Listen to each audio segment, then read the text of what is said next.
Ka anyị gaa n'ihu n'akọ ndị fọdụrụnụ.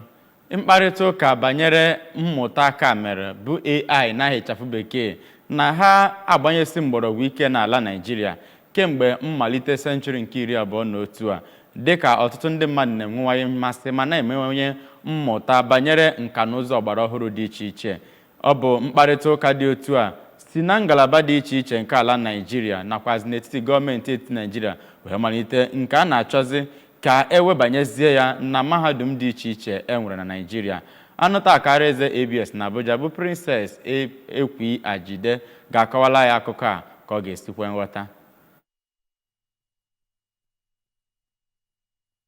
Mahadum dị 253 gburugburu Naịjirịa ga-erite uru na ya bụ arụmarụ dijitalụ akpọrọ Blackboard, nke a na-elegara anya na ọ ga-akwalite mmụta na mahadum dị iche iche na Naịjirịa. Ndị ndu nrụkọta ọrụ ọnụ Anthology bụ onyeisi ha Joe Belnado duha bụrụ ihe ndepụta uru dịgasị na ya bụ atụmatụ bịa kpọtụrụ ndị TED Fund na Abuja. Dịka Belnado siri kwuo, ụfọdụ elele dị n'arụmarụ a gụnyere na ọ ga-enyere aka ịhụ na ihe a na-akụzi dabara n'atụmatụ ndị nchịkọta, hụ na enwetara akwụkwọ nkụzi site n'ebe ọbụla n'ụwa dum, nwee ike ịtụgharị otu asụsụ ruo asụsụ 100 na-akpaghị aka ọbụla. Onye nkụzi ama nwee ike ịhụ ndị ọ ga-akụziri ebe ọbụla ha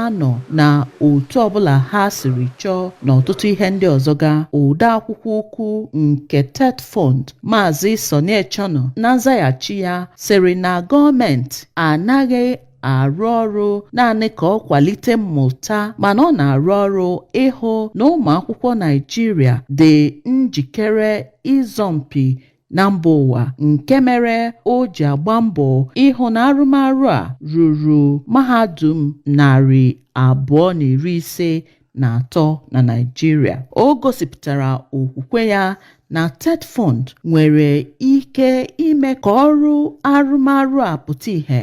Ọkammụta Maman kwere nkwa na gọọmenti ga-eme ihe niile ọ nwere ike ịhụ na enwere ezi mmụta n'ala Naịjirịa. E kwuru na ụmụ akwụkwọ dị 50,000 edebala aha ha na ya bụ Blackboard n'ụwa dum, ebe a na-elegakwara anya na ụmụ akwụkwọ 3,000 ga-edeba aha ha na ya site na mahadum dị 253 na gburugburu Naịjirịa. Site na Abuja, Princess Ga-Erite, akụkọ ụwa ABS.